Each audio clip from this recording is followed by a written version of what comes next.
Okay, guys, I gotta say it. This update feels different. And I mean that in a good way. The Tides of Terraria update isn't just another in-game grind fest. For once, we actually got something fresh for the early and mid-game. That means if you've been thinking about starting a new save, now's the time. You can enjoy the new stuff right away, instead of spending 80 hours grinding for it.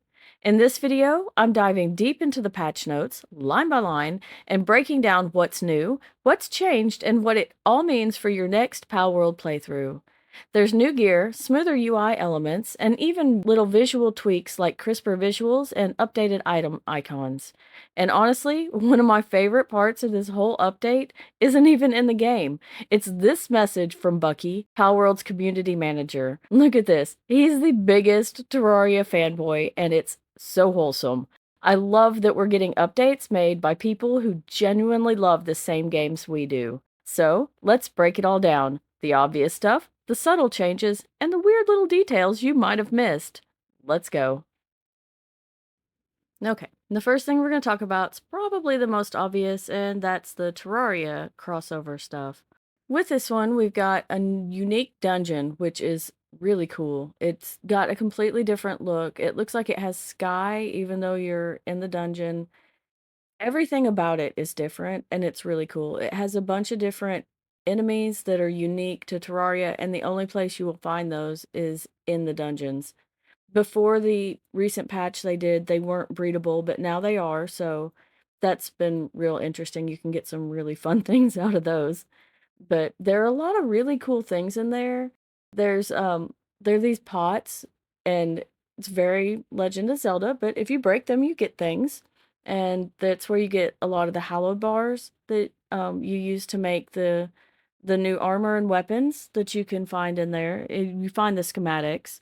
So you'll get lots of schematics, lots of hallowed bars. There's lots of different things that will help you out in there. And it's just so massive that I've been through it many, many times, and I still don't think I've found all of the different rooms.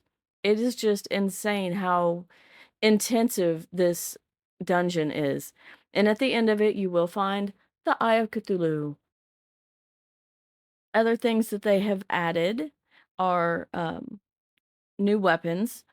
You get the schematics from the dungeon, like I said.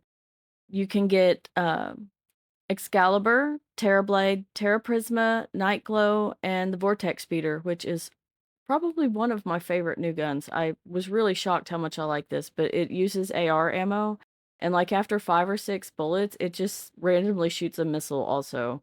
And you don't have to stock those, it just happens. The Terra Prisma is mind-blowing, you just have no idea. If you haven't seen this weapon yet, I haven't found one yet, but oh my god, I cannot wait to get one. There's just some really, really interesting stuff. A lot of these Terraria weapons are really kind of OP. In addition to the schematic ones you can also get the legendary Meowmere, which is a drop from beating Moonlord, which is the next thing I was going to talk about. We have our Moonlord summon boss. You summon him by getting schematics from the dungeon, which are Celestial Sigil schematics. That's a mouthful right there, let me tell you. So you get the Celestial Sigil schematic, you make the Celestial Sigil, and then you put it in the altar and you summon him just like any other boss. He is insane looking, let me tell you. I made a whole video about how the fight with him goes and how to get Legendary Meowmere, because I did manage to get that my very first time fighting him. I got very lucky. So I'll link that in the description. You can also get specialty masks as rare loot drops from beating the bosses. So beating either Eye of Cthulhu or Moonlord, you can get the Eye of Cthulhu mask or the Moonlord mask. The other armor they introduced they're all hallowed things, and you get the hallowed bars through the pots or beating enemies. Basically, all of it's in the dungeon. Everything that you find in the dungeon, you need materials from the dungeon to make. So you can get hallowed plate mail, hallowed headgear, hallowed helmet, hallowed mask, and a hallowed hood. You can find the Terraria Island with the Eye of Cthulhu dungeon at -420, -796. Now, something less known, unless you're on PlayStation 5, is that PS5 is finally allowed crossplay. And I've had some very, very interested PS5 players waiting and waiting for this to join my dedicated server. And we here are having so much fun in there. We're all just playing together. So if you're interested in that, I'll have links for everything and for that in the description as well. Now for another one that everyone is aware of, fishing. If you weren't aware, there are 3 different modes of fishing. There's active, passive, and salvage. And if you're confused about how any of it works, I have a video on that also, will be linked in the description.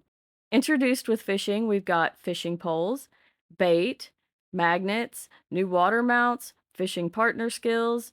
We've got uh, special rewards that you can get, and it's just some really interesting stuff. You've got 3 different basic levels of fishing rods, and then as special, you can get special schematics that will allow you to make it's the same thing with a different picture. So instead of Pinglet, you get Depresso, which just I love, so it makes me happy. It doesn't change anything except for cosmetics, but it's a special schematic I got so I could make it. There's 4 different types of bait. 3 of them are pretty basic, and when you make them by 10, and then the alluring bait only makes 1 at a time. It's really expensive. There's the different types of bait. There are fishing magnets, and you need those for some of the salvage for the harder level stuff. And there are new fishing partner skills. So some of the pals will actually help you out in your fishing. They'll help with the time it takes for them to bite. It'll help with how much you get, or it'll help with making it easier to catch. But so I've got all of those in the fishing video, and you can see who does what. In addition to fishing by the ocean or doing the salvage operations, there is passive fishing that you can do with ponds you can unlock and build at your base. And you can just have pals fishing at your base just like you would send them on expeditions. And you get special pals or you get rewards, you get items. And some of those things have rewards that's the only place you can get it. We've got attack and defense whistles and growth acceleration bells, and those you can only get by using the ponds. And one of the interesting things about the pond rewards is that they are better in the higher level area bases. So I have a base on Faybreak, and I'm going to get way better rewards if I have my pond there than if I have it in the grasslands or somewhere like that. And you can also fish in dungeons. And dungeons have a higher chance at the rare drops. So it's a good thing. When you go in your dungeons and you're fishing, you got your fishing pole, just pull it out and see what you get. The next thing they added is something that I think is really, really cool. We have the pal trust mechanic, and I just love this.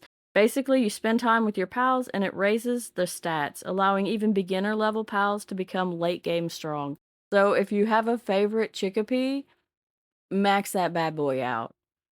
And there are new items that came with this upgrade that are meant to raise it, and one of them is called the Kinship Peach, and you just feed it to them and it raises their trust level by 1. They also added the ability to sleep with your pals. At the end of the day, you can just curl up in one of the pal beds right next to your favorite pal. It's so cute. You can also now find treasure maps.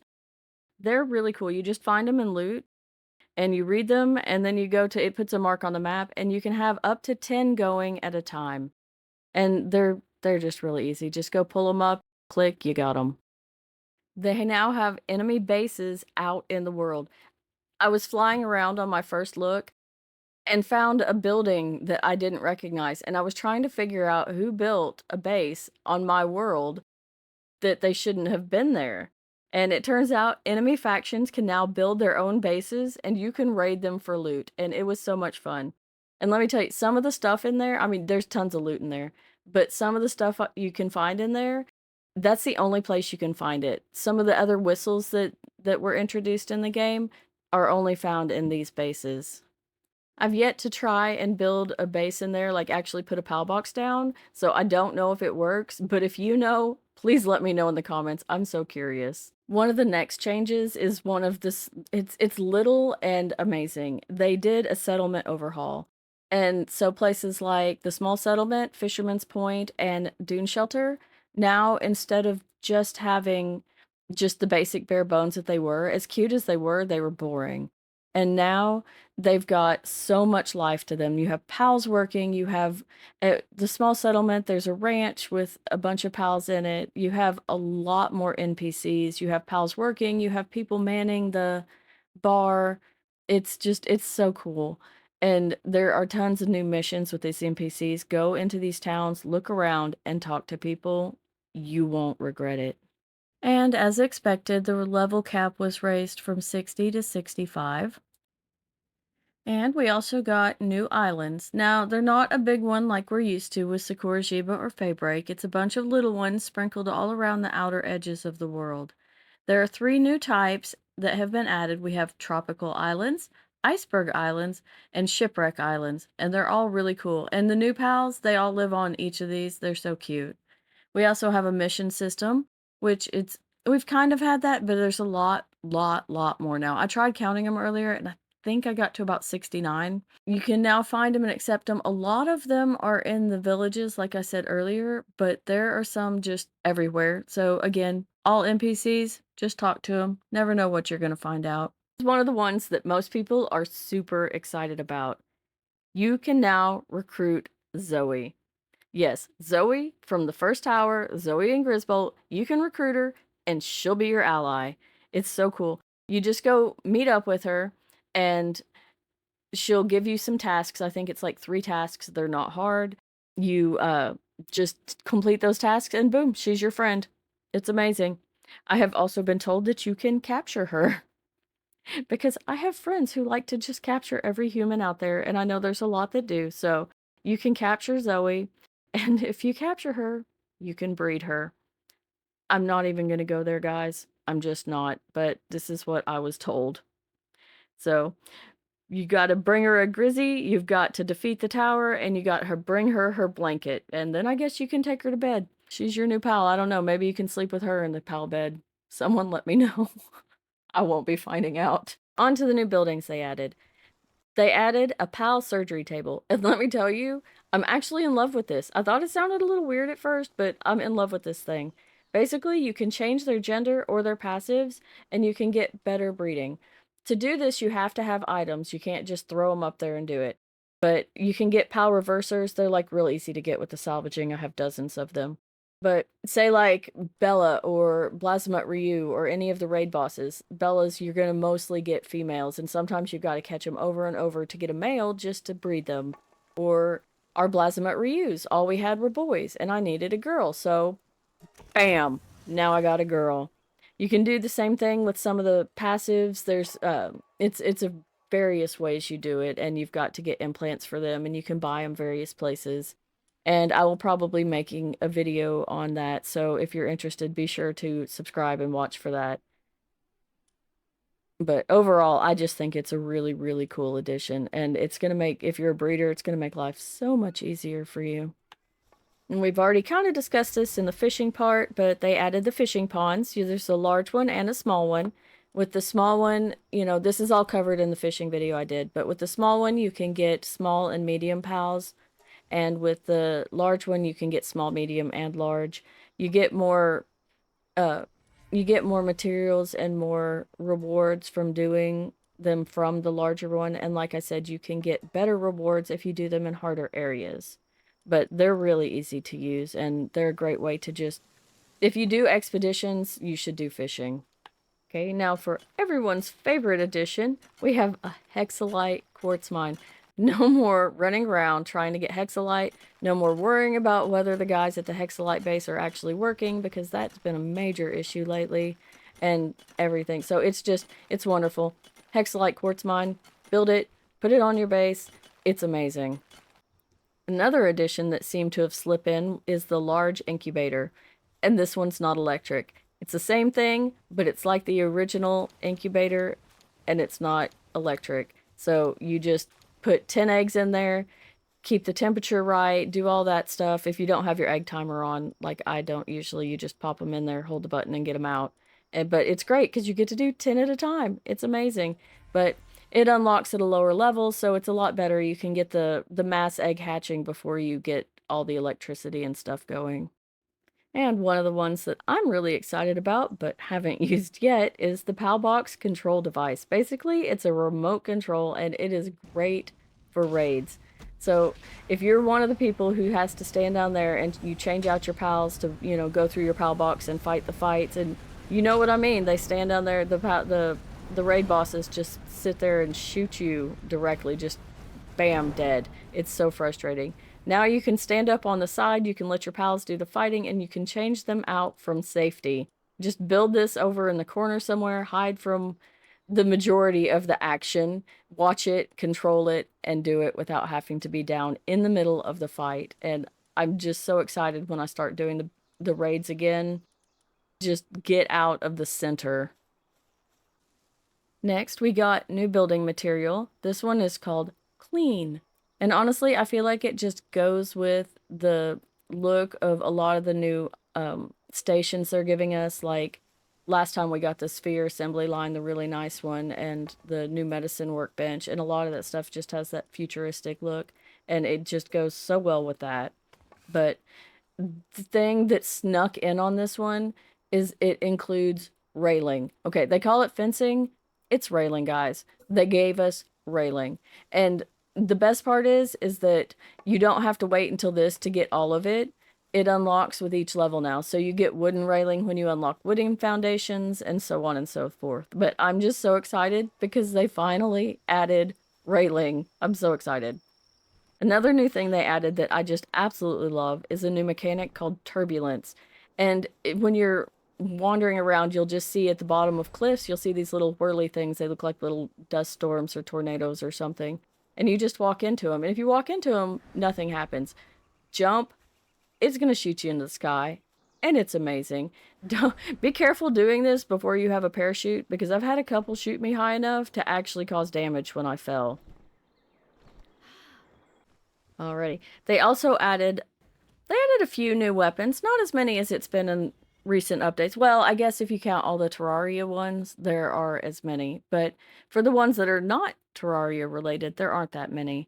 We've got the charge rifle, the energy shotgun, and the overheat rifle.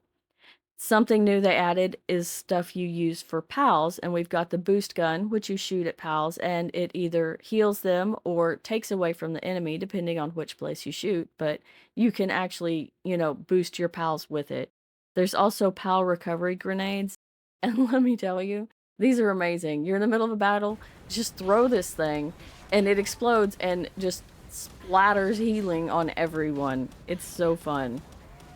They also added new item types like the whistles I've talked about. You can get some that up your pal attack or defense when you blow them. There's some that do elemental support, so they help with fire attacks or, water attacks. So you take them to, specific towers. You take the right attack whistles with you, or defense whistles, elemental support whistles, all those things. Take a bunch of those power cover grenades too.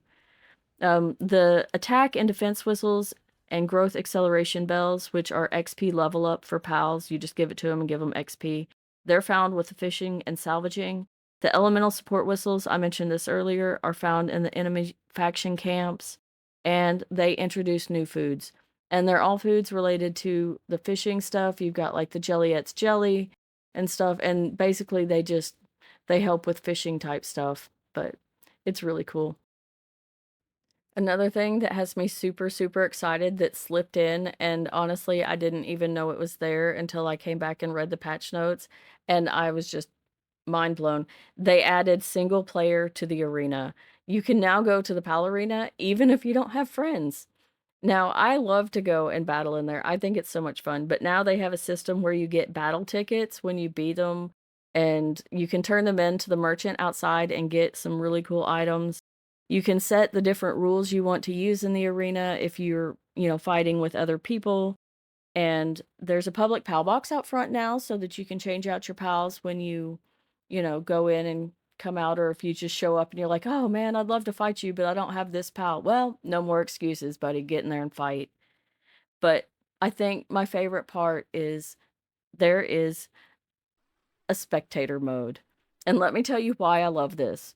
The reason I'm so excited about spectator mode Some of you have probably seen my Palindome Prize series. It's a whole series where my partner Donk and I, we get random eggs from various different goofy ways, and we take and we hatch those eggs, and whatever we have is what we got. We make the best team we can. We go to the Pal Arena, and we just fight and see who wins.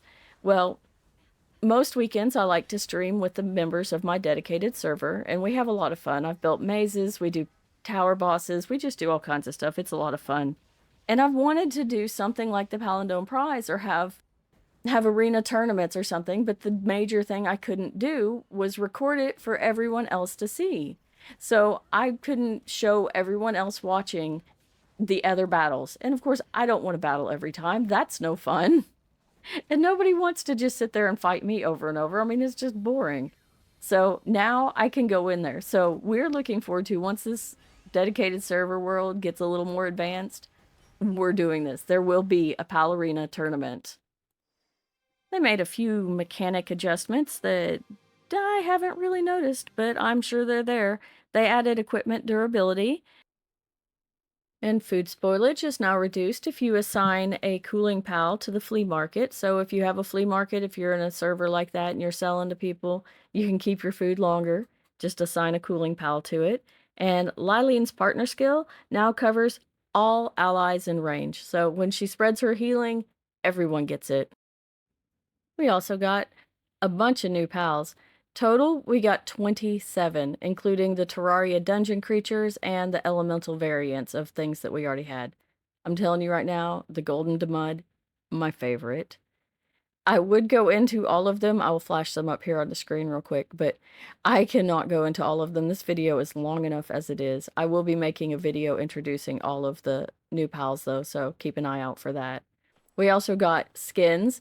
They did a first anniversary popularity contest on the Palworld Discord. If you're not on there, I highly recommend going and looking. There's some really great information there. But you can get Crown Chillet, Cyber Jetrigan, and Desert Palanubis. And I'm telling you, my Jetrigan will never not be wearing this. I love it. The other change they made, and this is just adorable, pals swim now. And when they're going through the water, I walked by the other day and I just saw a little Kativa and his little arms were just going. He was freestyling across the water. It was adorable. With this, we got new skills. We got some new water skills. With that, we got Geyser Gush, Aqua Surge, Torrential Blast, and Hydro Slicer. We got 2 new grass skills, Reflect Leaf and Crosswind, and a new ice skill, which is Freeze Wall. We also got a whole bunch of new unique skills with some of the new pals we got.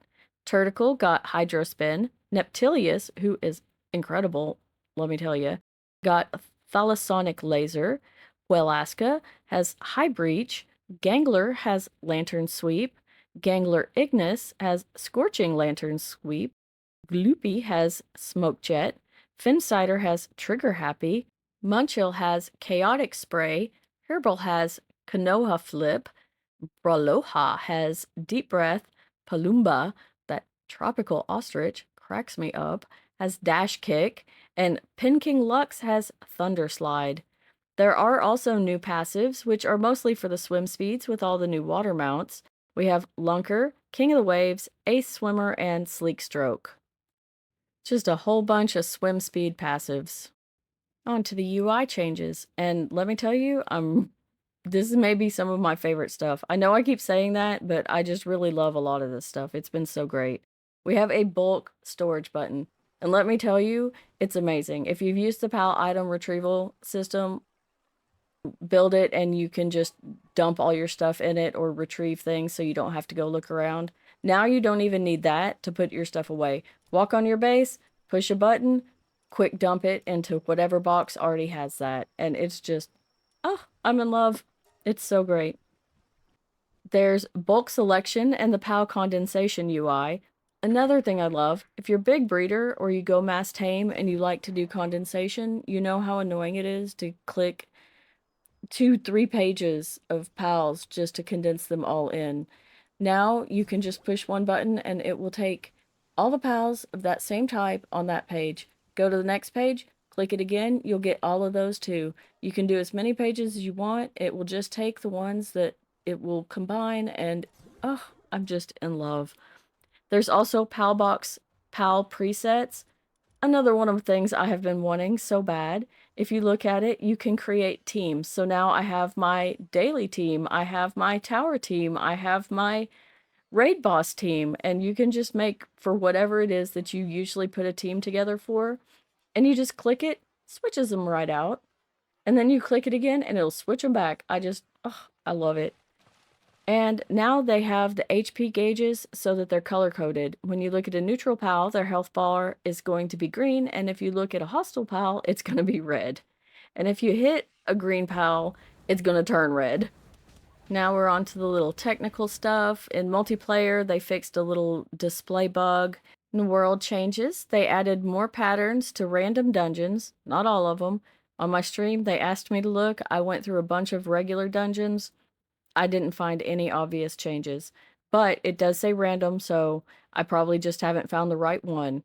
They do have fishing spots placed all around the world. They're not just around the islands that they added. You can find them anywhere, including in dungeons. Be sure to hunt for them in dungeons because you can get some special stuff that you can't get anywhere else by fishing in dungeons. And they place salvage spots all around the seas. And I have gone all around the outside of my world just trying to uncover more of my map, and let me tell you, these things really are everywhere. For achievements, it just says they added many new achievements, and bug fixes. They fixed a Jetrigan jump bug and many other small fixes. So yeah, that's everything in the Tides of Terraria update, at least for now. Overall, I think it's a super fun refresh for anyone thinking about starting over. It might not have the late game stuff I was hoping for, like a new tower or high level raids, but the quality of life changes and early game content more than make up for it. Let me know what you think. Did this update get you excited to dive back in, or are you still waiting for something bigger? Drop a comment and let's talk about it. And hey, if you found this breakdown helpful, feel free to hit that like button or subscribe for more Palworld content. I've got guides, update breakdowns, and probably way too many hours in this game at this point, but I'm just gonna keep going. And if you want to do more to help me out, you can check out my Patreon or become a YouTube member. That's where the real bosses are. Thanks for hanging out with me, and I can't wait to see you in the next one. Until next time, thanks for watching, and keep on gaming.